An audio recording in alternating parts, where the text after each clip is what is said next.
तर बघा मित्रांनो, हे कलकत्ता झेंडूची आपण आपल्या गावी लागवड केलेली आहे.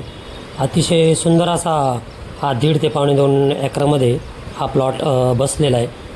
तर सिन्नर तालुक्यामध्ये सावता माळीनगर इथं आपलं गाव आहे आणि शिर्डी घोटी हायवे लगतच आपली जमीन आहे. हायवेला खेटूनच तिथे 1.5 ते 2.5 एकरामध्ये हा प्लॉट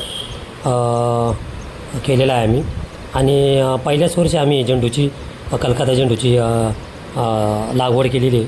पण एवढ्या गरमीमध्ये आणि असा अतिशय सुंदर असा हा प्लॉट बसलेला आहे सावतामाळी नगर इथे. तर फुलांची फिनिशिंग बघा आणि झाडाची पण फिनिशिंग बघा, किती अतिशय सुंदर झाड असं फिट बसलेलं आहे. पाडव्याला लागवड केलेली आहे फुलांची या कलकत्ता झेंडूची. साधारण 3 ते 4 दिवसात तोडायला येईल. तर आज मी परेल मार्केटला गेलो होतो होलसेल. तिथे बाजार आहे 60-65 रुपये पर किलोचे रेट आहे. बघूया आता पुढे अजून किती बाजार वाढतात आणि काय होतं. बाजार वाढतीलच असा मी अंदाज आहे व्यापाऱ्यांचा तिथल्या. बघूया काय होतं आहे. पण अतिशय सुंदर असा 1.5-2 एकरमध्ये आमचा हा प्लॉट बसलेला आहे.